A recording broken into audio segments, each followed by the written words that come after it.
Hello दोस्तों, तो कैसे हैं आप लोग। स्वागत है आपका study to know education YouTube channel में। अकाउंटिंग का ये तीसरा लेक्चर है। इससे पहले हम लोग सेकंड लेक्चर में काफ़ी सारे कुछ बारे में बात कर चुके थे, जो भी बेसिक कॉन्सेप्ट्स है, कितने टाइप के अकाउंट होते हैं, ठीक है, वो सारा बात हो चुका था, जिसमें आपको डुअल कॉन्सेप्ट्स के बारे में भी बताया गया था।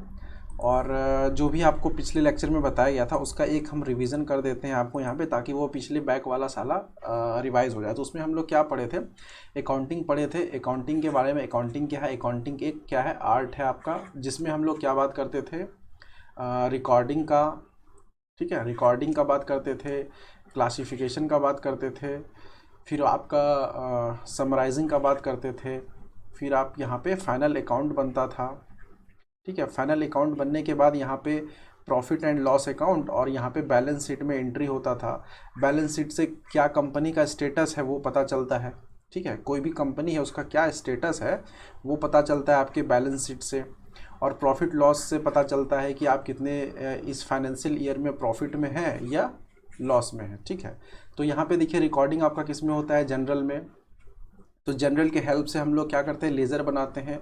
फिर उसके बाद हम लोग क्या करते हैं, क्लासिफिकेशन से लेज़र बना, और इस सारे लेज़र में जितने अकाउंट होते हैं वो सारे को इंक्लूड किया जाता है इसमें, समराइजिंग में करके हम लोग ट्रायल बैलेंस में इंक्लूड करते हैं सारे अकाउंट को। तो मतलब जनरल बनाए, लेज़र बनाए, ट्रायल बैलेंस बनाए, फिर उसके बाद फाइनल अकाउंट करके प्रॉफिट लॉस अकाउंट और बैलेंस शीट। प्रॉफिट लॉस में आपको बता दिया गया कि रेवेन्यू नेचर का जो भी सिस्टम होता है, एक्सपेंस और इनकम, ठीक है, मतलब एक्सपेंडिचर और रिसिप्ट्स जो भी होता है रेवेन्यू नेचर का, वो आपका प्रॉफिट लॉस में आता है। और आपका बैलेंस शीट में बता दिया कि या तो एसेट या कैपिटल टाइप का कुछ अगर एक्सपेंडिचर या रिसिप्ट्स है तो आपका वो बैलेंस शीट्स में आता है, ठीक है। तो ये सब सारा पिछले क्लास में डिस्कस कर चुका गया था, ठीक है, कर दिया गया था। और यहाँ पे एक और चीज़ आपको बताया गया था डुअल कॉन्सेप्ट्स के बारे में, डेबिट एंड क्रेडिट के बारे में, ठीक है। तो इसमें कुछ रूल्स भी था जिसके बारे में बताया गया था, वो आज के लेक्चर में भी एक बार रिवाइज होगा। और लास्ट में आपको कुछ क्वेश्चंस मिलेंगे जिसको आपको करना है, इसी डुअल कॉन्सेप्ट के एक्सपेक्ट से है, जिसमें हम लोग डेबिट एंड क्रेडिट का बात करेंगे और आपका एसेट एंड लाइबिलिटी भी बात होगा। अब यहाँ पे देखिए एसेट एंड लाइबिलिटी, इसके बारे में थोड़ा सा डिटेल हम कर देते हैं, तब जाके हम आपको ट्रांजैक्शंस लॉ बताएंगे। ट्रांजैक्शंस लॉ में क्या करना होता है, मतलब जो अकाउंटिंग में ट्रांजैक्शन लॉ है वो कैसे वर्क करता है, मतलब अकाउंट कौन से लॉ को फॉलो करता है, ठीक है, तो वो भी बताया जाएगा। तो इसको क्लीन कर ले थोड़ा, फिर हम उसको आपके बाद बताते हैं। सबसे पहले यहाँ पे देखिए क्या होता है, एक होता है लाइबिलिटी। लाइबिलिटी होता है कर्ज, लाइबिलिटी होता है कर्ज, ठीक है। अब देखिए कर्ज या तो आप क्रेडिटर से लीजिएगा या तो खुद से आप इन्वेस्ट कीजिएगा। तो अगर जो आप खुद से इन्वेस्ट कर रहे हो उसको कहते हैं हम लोग कैपिटल, ठीक है। और अगर आप किसी और से ले रहे हैं तो वो हो गया क्रेडिटर, क्रेडिटर और कैपिटल, ठीक है।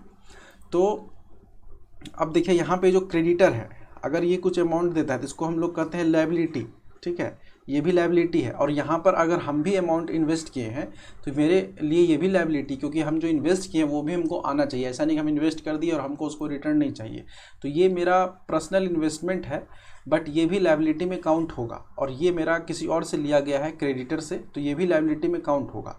बट अगर हम पूछे कि प्योर लायबिलिटी कौन सा है, हो सकता है कैपिटल अमाउंट मेरा फाइनेंशियल एक ईयर में नहीं निकले, या हम उसको और कंटिन्यू भी रख सकते हैं। बट क्रेडिटर का क्या होता है, क्रेडिटर का क्या होता है कि वो फिक्स टाइम दिया रहता है, उसके फिक्स टाइम तक उसको वापस करना होता है। तो ये होता है आपका प्योर लायबिलिटी, ठीक है। प्योर लायबिलिटी हम बोल रहे हैं, बट इसमें प्योर लायबिलिटी टर्म यूज़ नहीं होता है। तो यहाँ पे देखिए क्या होगा, अगर टोटल लायबिलिटी देखा जाए तो capital plus creditor, capital plus creditor, अगर आपका टोटल लायबिलिटी देखा जाए तो कैपिटल प्लस क्रेडिटर होगा। तो क्रेडिटर कितना अमाउंट दिया और क्या आप इन्वेस्टमेंट किए, तो ये हो गया आपका टोटल लायबिलिटी। अब यहाँ पे देखिए क्या होता है, जब हम लोग अकाउंटिंग का बात करते हैं तो एसेट्स इक्वल टू लायबिलिटी होना चाहिए। जितना हमको एसेट्स मेरे कंपनी में आया वो इक्वल टू लायबिलिटी होना चाहिए, ठीक है। तब जाके ये अकाउंटिंग कॉन्सेप्ट सारा काम करता है, क्योंकि हम जितना पैसा लिए हैं या जितना हम इन्वेस्ट किए हैं वो एज ए एसेट हम काउंट करते हैं।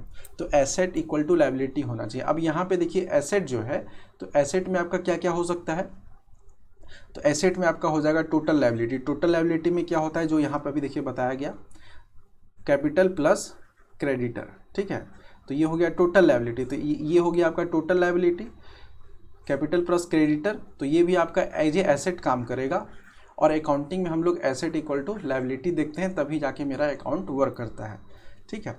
तो और इसमें जो भी हम लोग वो करेंगे, डेबिट करेंगे या क्रेडिट करेंगे, तो इसमें ये भी ध्यान रखना है हमको कि जो आपका डेबिट साइड है वो हमेशा इक्वल टू होना चाहिए आपका क्रेडिट साइड से। तो debit side always equal to credit side, अगर ये इक्वल नहीं है तो आपका अकाउंटिंग का सारा सिस्टम गड़बड़ है, कहीं पर भी एरर आ सकता है, तो वो सही नहीं माना जाएगा।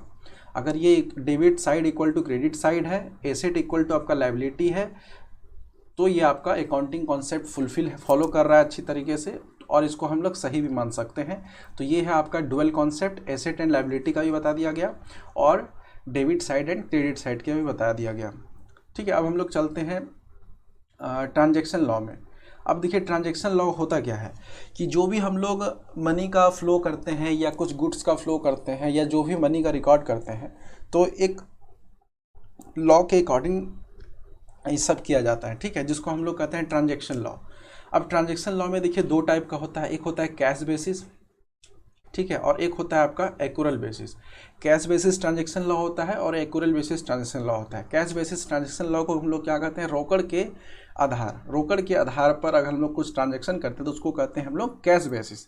और एक्यूरल बेसिस मतलब हिंदी में अगर देखा जाए तो उपार्जन के आधार पर अगर कुछ ट्रांजैक्शन करते हैं तो उसको हम लोग कहते हैं एक्यूरल बेसिस। अब सबसे पहले हम लोग कैश बेसिस रोकड़ के आधार पर अगर बात किया जाए तो इसमें देखिए क्या होता है, जब आप कैश रिसीव कर रहे हैं, ठीक है, ध्यान से समझिएगा, जब आप कैश रिसीव कर रहे हैं या जब आप कैश पेमेंट कर रहे हैं तभी आपका रिकॉर्ड किया जाएगा, ठीक है। जब आप कैश रिसीव कर रहे हैं या जब आप कैश पेमेंट कर रहे हैं तभी आपका रिकॉर्ड किया जाएगा। और रिकॉर्डिंग क्या होगा, जैसे पेमेंट रिसीव किए तो वो आपका रिकॉर्डिंग होगा। जैसे फॉर एग्जांपल अगर देखा जाए, अगर आप जनवरी का आपका सैलरी है, ठीक है, जनवरी का आपका सैलरी है, वो आपका सैलरी अगर मार्च में मिल रहा है, ठीक है, जनवरी का सैलरी अगर मार्च में मिल रहा है तो आपका रिकॉर्डिंग क्या होगा, मार्च में होगा। ऐसा नहीं कि जनवरी का सैलरी है तो जनवरी वाले सेटअप में जाके जनवरी में ऐड कर देंगे। तो ये हो गया आपका कैश बेसिस। अगर आपका अप्रैल का सैलरी, मान लेते हैं एक अप्रैल का सैलरी है, तो वो आपका सैलरी अगर मार्च में मिल रहा है, पहले ही मिल रहा है, ठीक है, तो वो भी वहाँ मार्च में ही होगा क्योंकि वो एडवांस में आपको मिला। अप्रैल का सैलरी एडवांस में मार्च में मिल गया, तो यहाँ पर भी आपको मार्च में ही रिकॉर्डिंग करना है, ठीक है, और यहाँ पर भी आपको मार्च में भी रिकॉर्डिंग करना है, चाहे आपको एडवांस मिले या लेट से मिले। तो ये हो गया आपका कैश बेसिस। जब आपको कैश मिलेगा तब आप रिकॉर्ड कीजिएगा, ठीक है, तब आप उसको चढ़ाइएगा। अगर कैश आपको नहीं मिल रहा है जनवरी का तो जनवरी में नहीं चढ़ेगा, ठीक है। जनवरी का सैलरी अगर कहीं कुछ मंथ बाद मिल रहा है तो उस मंथ को मिलेगा, या एडवांस में आपको सैलरी मिल रहा है तो वो रिकॉर्डिंग होगा। और इसको हम लोग कहते हैं एक्चुअल पे, ठीक है, एक्चुअल पे के नाम से भी जाना जाता है, एक्चुअल पे भी इसको हम लोग कहते हैं, ठीक है।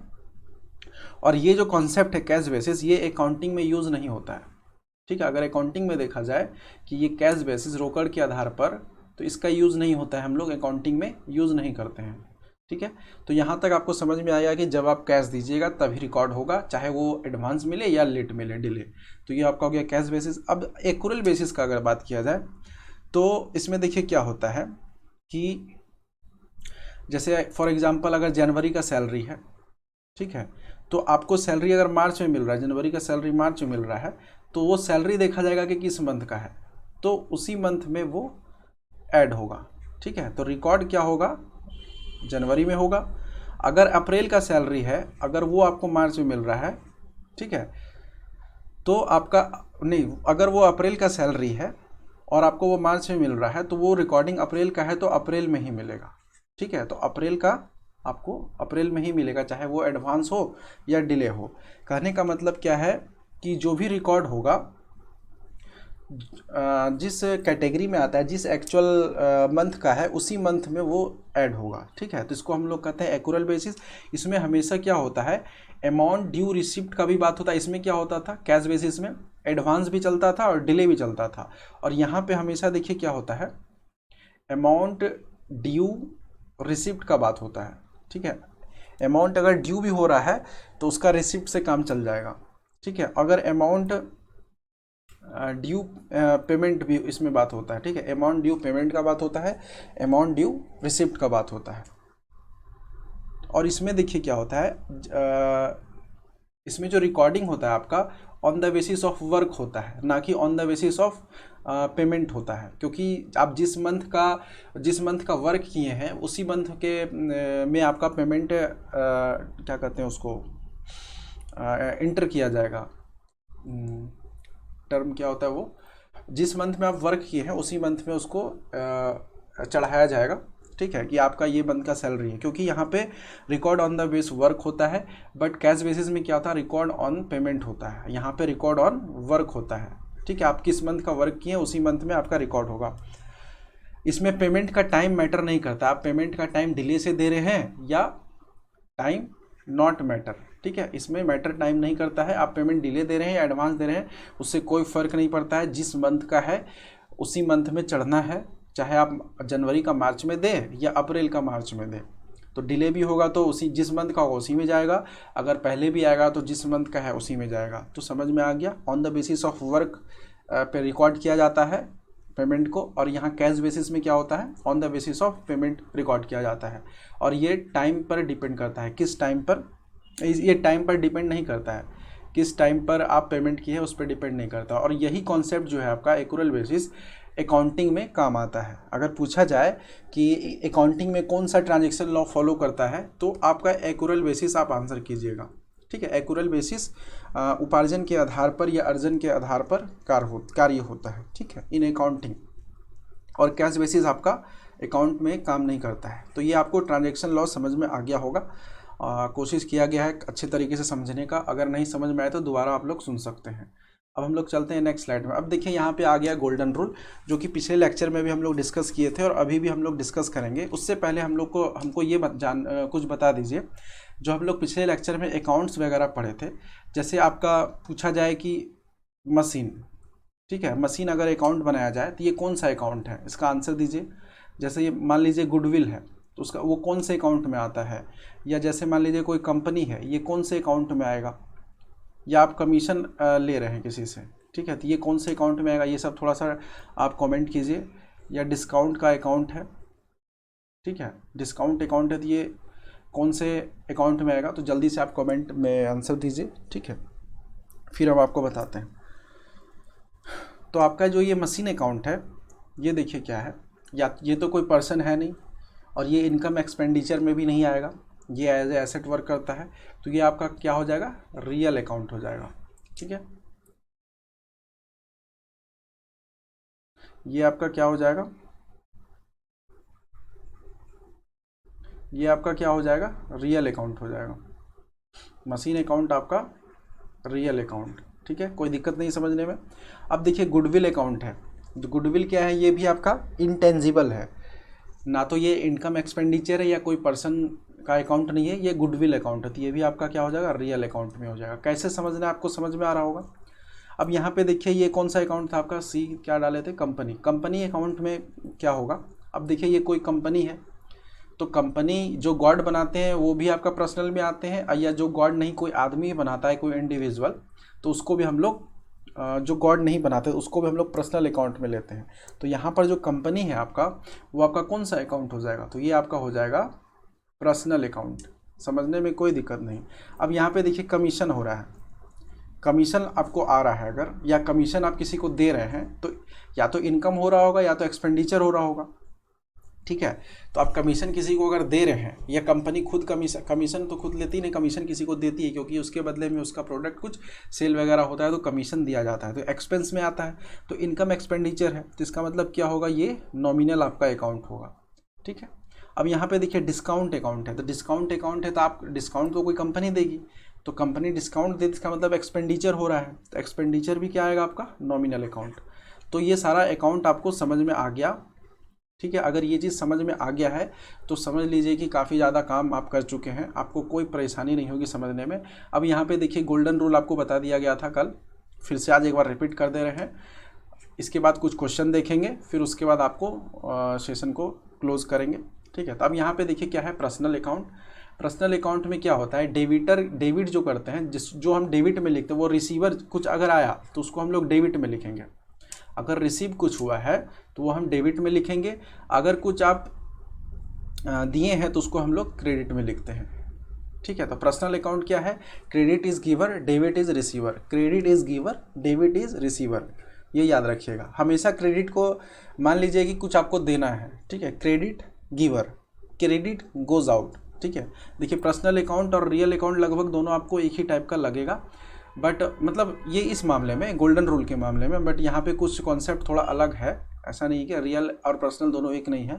अब यहाँ पे देखिए डेबिट क्या है, डेबिट कम्स इन और रिसीवर, थोड़ा आपको नहीं लग रहा है कि दोनों एक जैसा है, ठीक है। तो debit comes in, credit goes out. अगर रियल अकाउंट का बात किया जाए, debit comes in, credit goes out, ठीक है।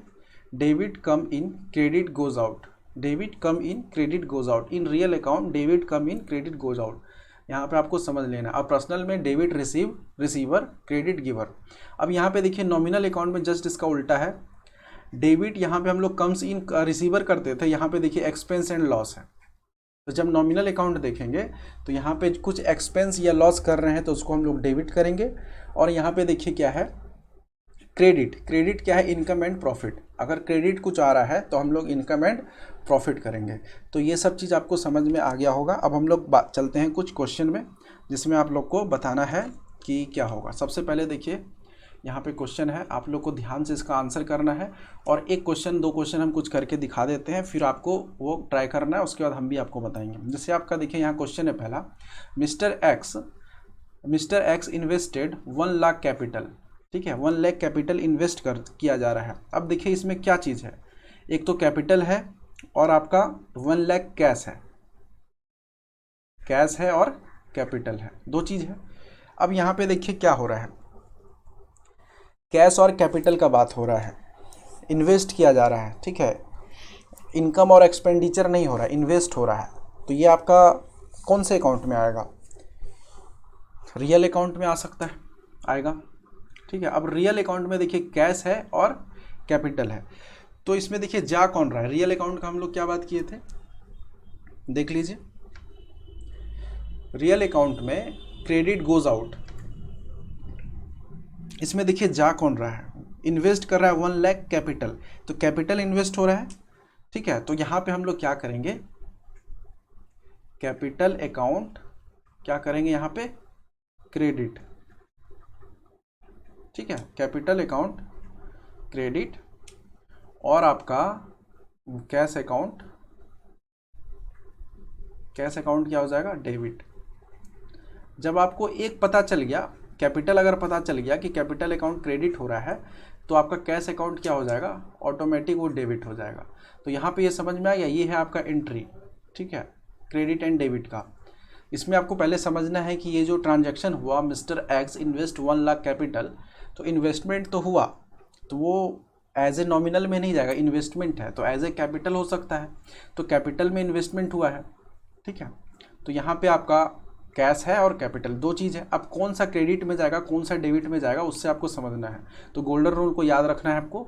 रियल में क्या होता है, क्रेडिट गोज आउट, तो गोज आउट क्या हो रहा है यहाँ पे, कैपिटल गोज आउट हो रहा है, तो कैपिटल अकाउंट क्या होगा, हमेशा आपका क्रेडिट होगा।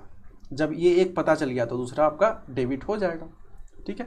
कोई दिक्कत यहाँ तक समझने में, तो आप लोग ट्राई कीजिएगा। और नेक्स्ट क्वेश्चन पे चलते हैं। देखिए अब आपका परचेज लैंड इन 15 लाख, ठीक है, 15 लाख में लैंड को परचेज किया गया। अब यहाँ पे देखिए दो चीज़ क्या है, एक तो आपका लैंड है और एक तो आपका कैश है, ठीक है। अब देखिए गया क्या, लैंड ये भी आपका एज ए एसेट है, ठीक है, तो ये भी आपका कौन सा, रियल अकाउंट में आएगा। अब इसमें देखिए गया क्या आपका, ठीक है, गया क्या, परचेज आपकी है लैंड तो आया, तो कैश आपका गया ना, तो कैश किस में जाएगा आपका, कैश जाएगा आपका क्रेडिट में, ठीक है, कैश जाएगा आपका क्रेडिट में, और आपका लैंड जाएगा डेबिट में। अगर क्रेडिट हो गया तो ये डेबिट हो जाएगा, है ना, इजी, कोई दिक्कत नहीं होगा समझने में। बस आप ये समझिए, ये कैश था और ये लैंड था, लैंड आया डेबिट, कैश गया क्रेडिट, ठीक है। फिर देखिए नेक्स्ट क्वेश्चन है, purchase goods from Sunil in credit. इसमें क्या हो गया, गुड्स को परचेज किया गया है, ठीक है, और सुनील से क्रेडिट में किया गया है। यहाँ पे क्लियरली डिफाइन कर दिया गया है कि क्रेडिट होगा इन क्रेडिट, यहाँ तो लिखा हुआ है, तो इसका मतलब ये तो और इजी हो गया। तो सुनील का अगर अकाउंट देखा जाए तो वो होगा आपका क्रेडिट, और आपका गुड्स का अकाउंट अगर देखा जाए, जो परचेज आप किए, तो वो आपका डेबिट हो जाएगा। कोई दिक्कत? ठीक है, अब देखिए नेक्स्ट क्वेश्चन पे आइए। Goods sold to Mohan in cash. देखिए यहाँ पे अब गुड्स क्या किया गया, मोहन को सोल्ड किया गया, बेचा गया इन कैश। तो बताइए इसका क्या होगा ट्रांजैक्शन। आप लोग अपना ट्राई कीजिए, बट हम भी बताएंगे आपको।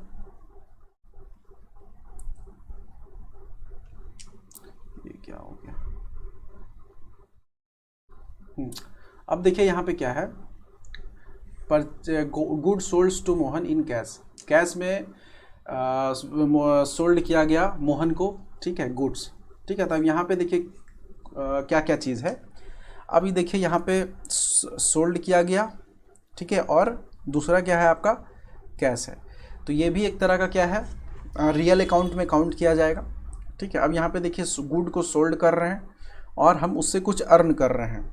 ठीक है, इन कैश, कैश में बेचा गया। ठीक है, तो कैश क्या हुआ आपका, कैश क्या हुआ, आया और गुड्स गया। तो गुड्स में आपका यहाँ पे सोल्ड है तो सेल्स अकाउंट बनेगा एक, सेल्स अकाउंट में आपका क्या होगा, और कैश अकाउंट में आपका क्या होगा ये बताइए। कैश क्या है, कैश आपका गया, ठीक है, तो आपका क्या होगा, कैश क्या होगा आपका, good sold to Mohan in cash.